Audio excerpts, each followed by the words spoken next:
Dear friends, very warm welcome of all of you to Asian Polymer Association Sustainability Forum.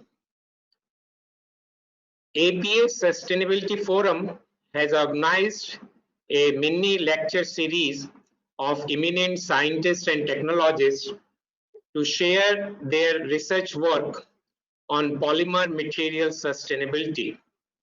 In this 4-lecture series, the first talk was given by Professor Shantanu Bhowmik, who shared his high impact and exciting product technology development using waste polymer materials. Today, we are privileged to have Professor Bimlesh, who is currently Associate Professor in the School of Natural Sciences, Shiv Nadar University. Professor Bimlesh had outstanding academic career and obtained DPhil from University of Oxford, UK. She is actively pursuing her research interest in the area of nanomaterials and sustainable polymers, which has resulted in a large number of publications in peer-reviewed journals. Her excellent and impactful contribution in polymer material science is recognized widely and also got several prestigious awards. Today, Professor Bimlesh will share her research contribution on sustainable polymers in energy sector. The use of sustainable energy is critical for low carbon energy technology, providing clean environment. Let's hear expert talk of Professor Bimlesh on the subject. Over to Professor Bimlesh. Thank you, Dr. Virender, for such a nice introduction, and I'm really privileged to be a part of APA, which is Asian Polymer Association. So, is my screen visible?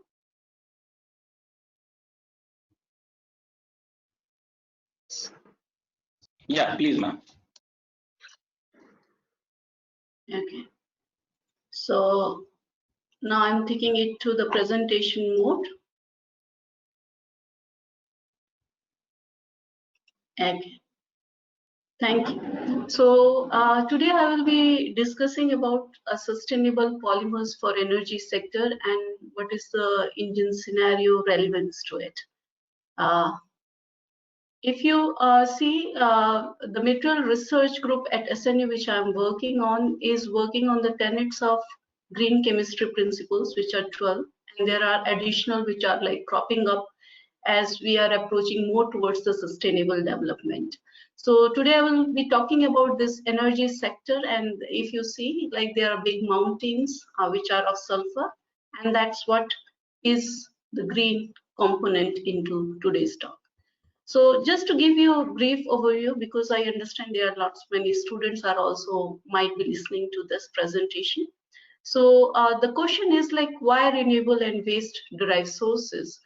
And if you see, renewable feedstocks were the major ones during the era of 1850 onwards, and thereafter coal revolution came, and which has taken a more bigger peak to pursue research and developing no new materials into this domain. And then came the natural gas and oil revolution. So if you think petroleum driven is more of people are talking about this non-renewability parameter, because it takes ages to get this coal reserves and natural gas oil reserves. So there's a lot of issue and debate on to how we are going to sustain our future demands. And if you know, there is always a cyclic mode, there is always, we have to think how to close this loop. And this is the right time we have to think about greener solutions, which are renewable and which talks about carbon footprint, which everyone is talking about, these greenhouse gases and how we are evolving in this direction. And more persistent is how we are going to supplement the energy need of the current society, because we have evolved. Our energy needs are very much different than it was in 1800. So this is like a very nice topic which has been published in Nature, and it talks about like how the portable rechargeable batteries are going to hit the market. And this was a projection in 2014. I'm still preserving it because it's a very nice piece of work. And they talked about how energy has evolved. If you see over here, the energy density chart with time, still lead acid battery are still, we are using it, like you must have seen in your household power supplies and all. Yes, but there is a lot of issue on this lead component which is there. Then there is nickel cadmium battery, which are the old AA batteries, and which is used for emergency lighting, because they again provide a good energy source, and they have got a similar or higher power as compared to nickel metal hydride batteries. So you see the energy demand is continuously evolving with the time. Yes, and now we are using lithium ion batteries in our mobile phones, cameras and laptops. And if you see, this is the era where we have to think how we can run electric vehicles which are driven by lithium ion batteries. And lots of companies have come up with many vehicles which are using this technology. And you see the cost of all these vehicles is pretty high. Yes. So the cleaner energy is provided by this advanced lithium ion batteries, which was the industry's target, and it's around something around 350 watt-hour per kg. But simultaneously, a lot of research is happening, like can we have got alternative energy resources like magnesium ion, lithium sulfur battery, lithium air or lithium oxygen batteries, if you see. So now what is the working principle of this lithium ion battery? So if you see it over here, there is a chemical energy gradient which drives lithium ions through a membrane from a graphite electrode to a metal oxide one, and causes the electrons to flow and forming a closed loop of energy. So there is a charging as well as discharging. So during charging this is happening, and discharging lithium ion goes back. So if you see, this is the working principle, but can we go beyond lithium ion battery? This is a big question, because everyone is looking for more energy, less recharging of your cars or any electric vehicle, and this will further save the time. Yes. So with this idea, like lithium sulfur battery is the next target. If you see, it's based on lithium as well as on sulfur. So in this, there is a changing of the electrodes to sodium lithium, because over here it's a metal oxide one, which I will talk briefly in next few slides. And there is a chemically active sulfur which is used as a cathode. Yes, so there is more energy storage per kilogram. That's the idea. And the choices are, people are looking in the development or designing of new electrodes, their material and all, or they are also thinking like, can we change in the periodic table, like lithium ion and sodium ion are one of the another ions which can be used in this direction, and why not magnesium ion? So magnesium ion battery is also coming up in this direction, but if you see, like it's much more heavier than lithium, and the size is also different. So even though it provides double the energy carried per volume, but the size and other limitations are still holding this work further. Other people are also thinking in terms of electrolyte. So what are the attractive choices? If you think of anode materials, lithium, sodium, magnesium, as I mentioned, but if you see, the geographical limitation of lithium abundance in earth crust is only this much. And if you are thinking of a future with lithium ion battery or lithium based energy storage devices, then after a certain time, the sustainable component will be a big question. So this is, if we think in terms of India, we are importing huge amount of lithium, and rather like batteries itself. as it is, and then the usage into various automobile industry. So there's a latest the lithium reserve has been found in Bengaluru. So India is also looking at that front, but it's a small patch that will not be able to sustain if we think in that direction. So actually there is lot of like holding back in this research or area of application. So as I said, geographical limitations. So we are going to be highly dependent on the countries where we have to import this lithium. So there are a lot of cost addition to it. So can we think of a better or cheaper raw material? Sodium versus lithium, if we see, like sodium is like highly abundant. India is nearby the coastal region and all, but low cost, worldwide easier availability, and it has also got high redox potential, which is a good advantage. But it is only limited to not to the electric vehicles, and there are reasons behind it. So if we think about like what next, can we go from lithium ion battery to lithium sulfur, and which I'm going to talk about. That's my research domain. I'm working towards the materials for cathodic type of materials for these batteries. So if we think like challenges that need to be addressed and answered in metal sulfur battery, sulfur is like insulating in nature. It has got this sort of Siemens per centimeter, which is very, very low. And if you are thinking of conductivity, that will become a huge challenge which needs to be overcome. And second thing is the dissolution of intermediate polysulfides. If you see over here, this is during the discharging process, S8 is binding to lithium in this fashion and forming this sort of soluble sulfides during this discharging process. And this is a big question. This soluble polysulfides like may lead to a lot of problems, and there are a lot of chemical degradation, and which accounts for its poor performance with time. Even though sulfur looks very attractive, it has got huge theoretical capacity, and that's the reason why people are thinking of having these metal sulfur batteries. So another important parameter which we have to think about while this intercalation, de-intercalation chemistry is happening, if you see S8 is doing with lithium ion, so naturally there is a large volume expansion which is happening at the cathode front, and which is 76%. So which is a very big volume change. So during this change of volume expansion and then going back further during charging and discharging process, this needs to be also need an understanding further.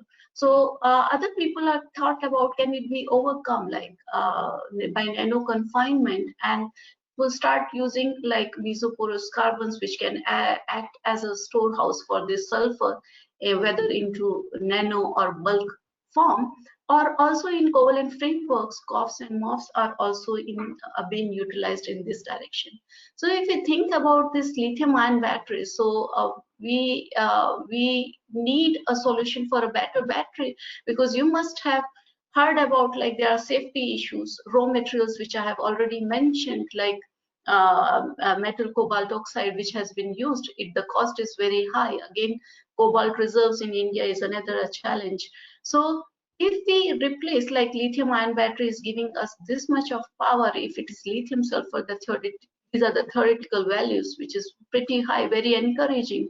So a small battery can store more energy as compared to the current ongoing force. So we have to reinvent of rechargeable cells, which can discuss on the cost as well as boost capacity. Simultaneously consider these parameters also. Lithium ion batteries are also facing huge challenge, like batteries catching fire. Everybody has heard so many news in the previous years, like how certain flights have been called back.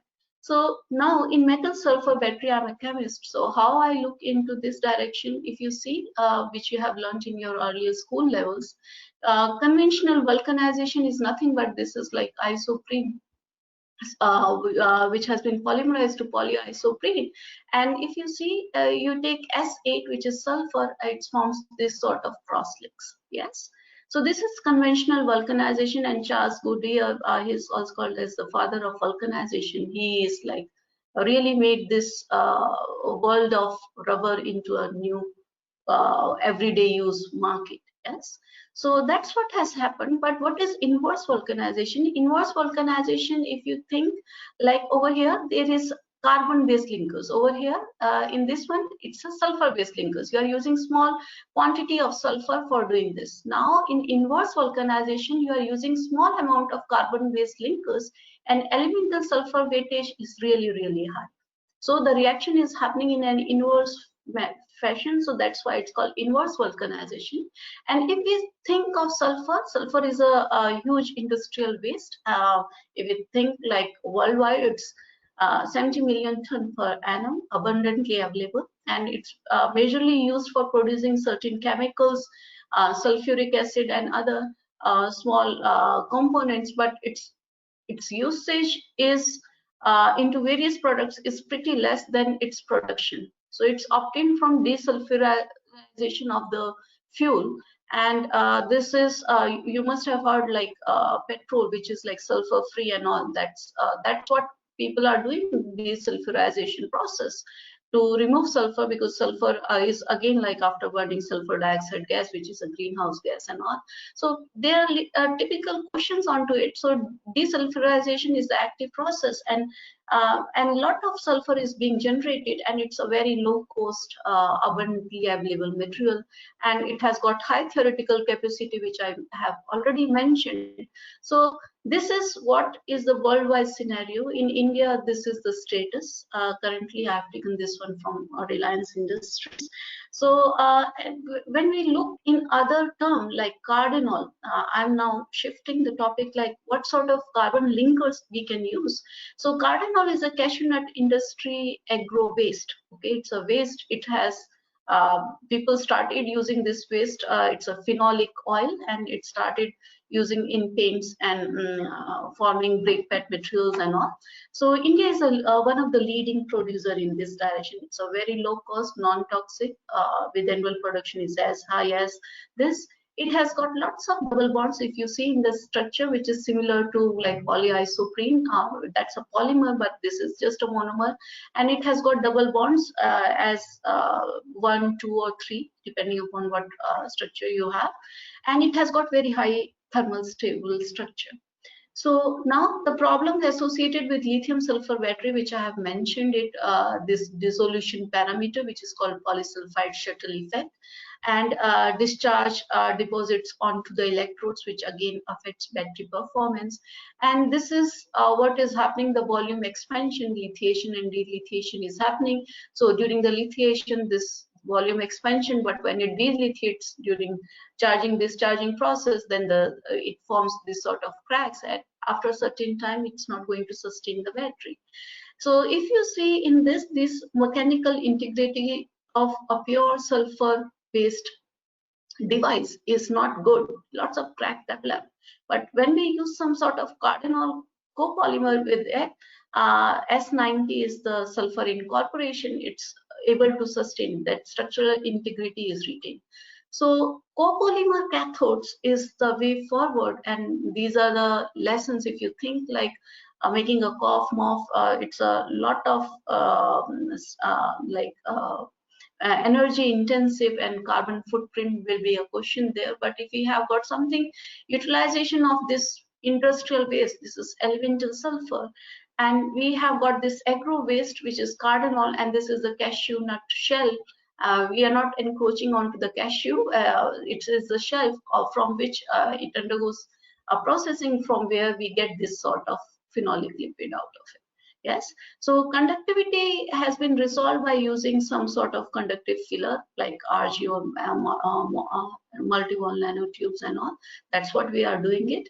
The reaction goes in a very big scale in solventless manner, and we are working on lithium sulfur battery and sodium sulfur battery in this direction. And if you see the chemistry involved in this, sulfur undergoes ring opening reaction at above 159 degrees centigrade, and it forms this diradical.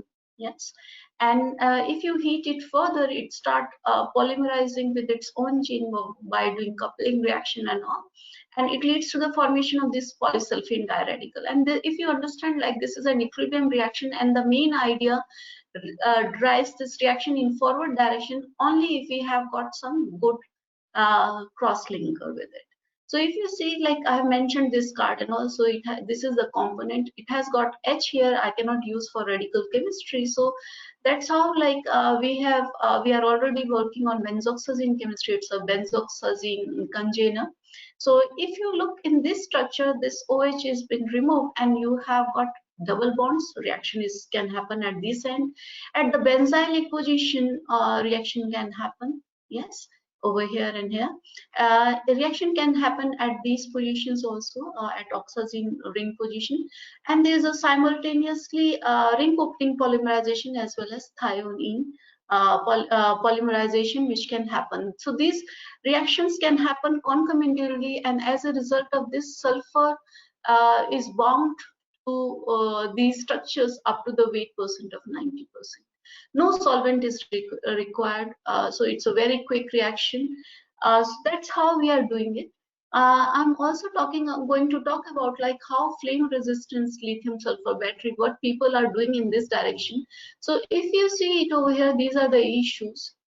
Yes, you must have seen, like, heating up of your mobile, and there are lots of videos have been uploaded in this direction, how unsafe it is. But it's not saying, like, stop using lithium ion battery. It's saying, like, what are the ways forward where we have to put our foot in the front. So if you see it over here, in this work, they started working towards the electrolyte, and they are taking the fluorine containing small molecules which are ionic in nature. That's how they are doing it.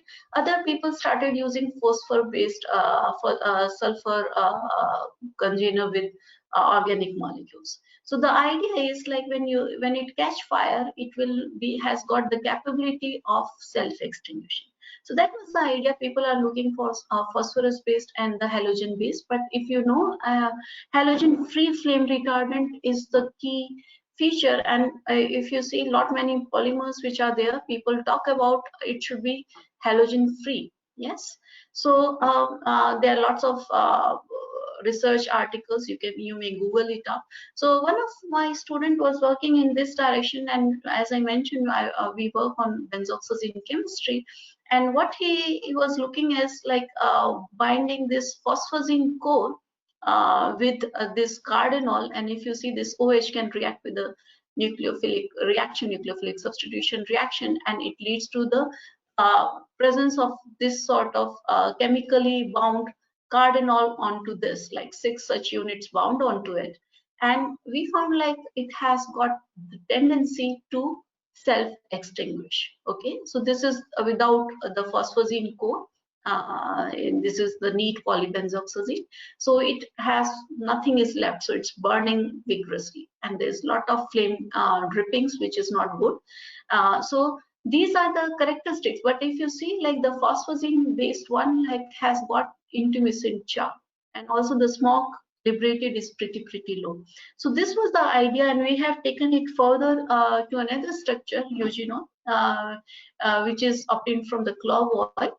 Yes, and India is again rich in India is agro-based in country, so they have got lots of eugenol, isoeugenol, other congeners which can be used in this direction. So thereby there is a big strong motivation in this direction, and we have performed the same chemistry, and we have tethered this eugenol onto this phosphazine core, and then we have reacted with this polysulfane onto this, and we have proved it, like, it has chemically bound onto this structure, because covalent linkage is very crucial.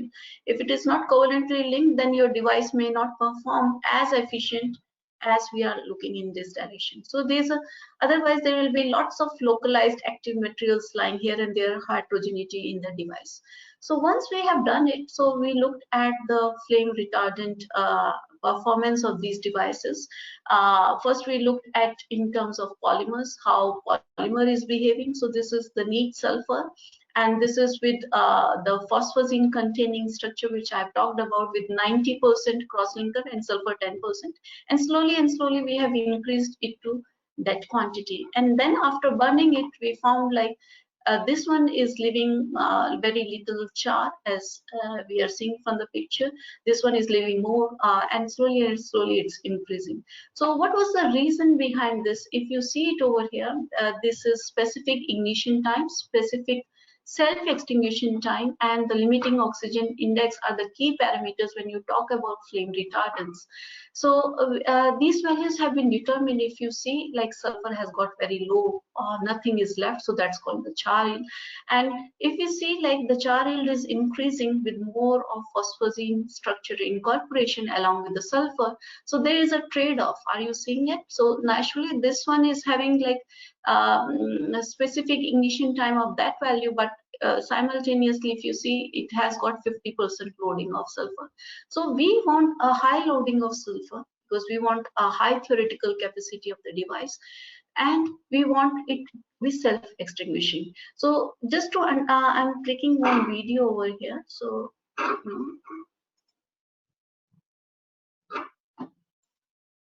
why it's not playing it? Just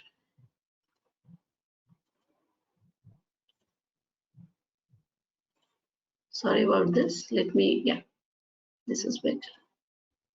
So if you see it over here, this is a pure sulfur and it's catch fire, so that's called specific ignition time. Other one is the phosphazine based one, which I was talking about.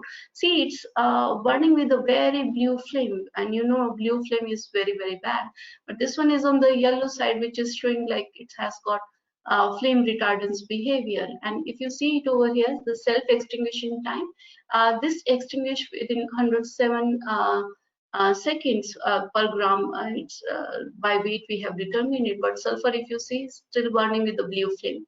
The reason which is accounted to this, if you see, these are the SAM images.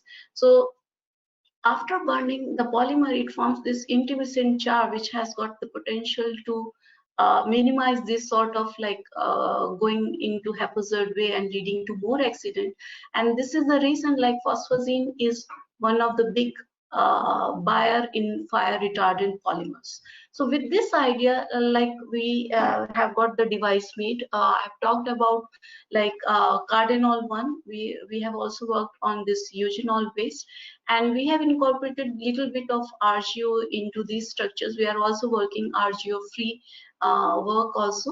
So if you look in this, like just to tell you like how good is the battery, is it comparable to what people are already publishing, or is it not meeting that requirement? So if you see, it has got a good sulfur loading, which is a very good indication, and the cell cycles were run up to 500, and it has got a very low loss. So that's how we are working in this direction. So if you see like advancement of this polymer based sulfur battery at SNU, which is happening. So if you see in this structure, lithium based, we worked on the Cardinal 1. We started with multi-wall carbon nanotube. Then we think about RGO. This S is for the sustainable. Again, we have made it not through a hydrazine route. We have used sustainable route for making it. So just to say like that's the way forward, because hydrazine again is not a good way when we are doing the reduction reactions at a bulk scale. So this is the idea, and we are able to progress so far in good direction, and there's a lot of scope of further work. And we also looked for this EPS 90, which we have recently published, and we also worked in room temperature sodium sulfur battery. If you look, sodium, naturally the requirement is high temperature, but we are working towards room temperature. And all this battery fabrication, we have a very nice beautiful collaboration with IIT Bombay, and it's going very nicely with Professor Sagar Mitra and his students. So just to wind up, so battery exploration, there's a huge mind which we need to think in terms of progress, and there are a lot of scope of polymer to look into this direction. Like in form of metals advancement as cathode, which I'm working, anode, how it can be done in that direction, separators, can it be a better one, binders, electrolytes, can we look into this? If you see, conducting polymer electrolytes is another boon area which is going in this direction. So solutions for a better, naturally a sustainable battery is the key success if we are looking for big direction in this domain. And chemists are looking for reinventing rechargeable batteries, not only to drive down the cost, but simultaneously boosting up the capacity, because this is also a big question. And as a green chemist, I think we have to think for sustainable approach, which are more environmentally benign. And in environment benignness, like I will talk about, look for something which is of waste origin or abundantly available in India. So we have to think in a global perspective, but thinking locally also. What is India frontier in this direction? So best out of waste is the key success for making new generation batteries, and that's for the battery. So with this, I would like to acknowledge my first student who started this work with me, Swapnil Shukla, and Gagan was the undergraduate OUR student. We have got a very nice feature of opportunities for undergraduate research, which is a key differentiator in SNU study curriculum. And this work was taken further by Monisha, and also Saad and Sangeeta. These are my new entries who are working in this direction. I thanks Shivnadar Foundation for providing funds in this, and also various other funding agencies which we have applied. Collaboration with IIT Bombay is the key success. I really thankful for such a healthy collaboration with them. And this is SNU. It's very beautiful. It's a very greenery. So I just say sustainable chemistry is happening in this green world. And as you know, like Shivnadar University has accorded Institute of Eminence. So with this, I stop over here. These are my students who are working in the lab. Thank you very much. Thank you very much, Professor Vimlesh, for your very informative talk on sulfur materials for the energy sector. Let me see to take up some questions which we have. There is one question. What is the synthesis procedure for sustainable production of RGO, that is a graphite oxide? Is it from graphite or coal or some other technique? We have looked at the graphite, which is natural graphite, which we have used in our work. And we have used renewable phenols in this direction. And there's another, this is already published by our group, and we are also looking for another work is going to come soon, where we have like changed our milestone further, and we have looked at for phenolic requirement in very, very small quantity. So again, if we think of sustainable parameter, it's not like we can use any of the compound and large scale we are using it, and it's a lot of wastage, you know. There are a lot of sustainability parameters which we have to think, E factor, yes.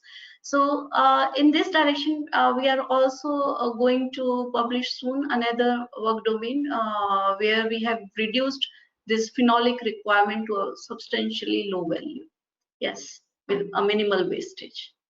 I hope I have answered your query. Okay, thanks. There is another one question which deals with lithium. You have mentioned that lithium has very limited sources. So what do you think of replacing lithium with other other elements if lithium is not a, you know, abundant source for the battery? If you see it over here, lithium is right now, I think, is the fast running metal ion species in battery production, and it has been commercialized nicely also.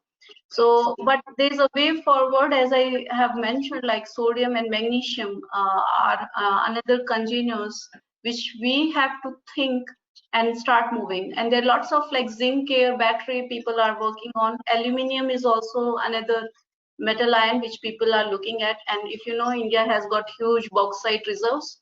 So I request like our new generation should look into this direction. Okay, thanks.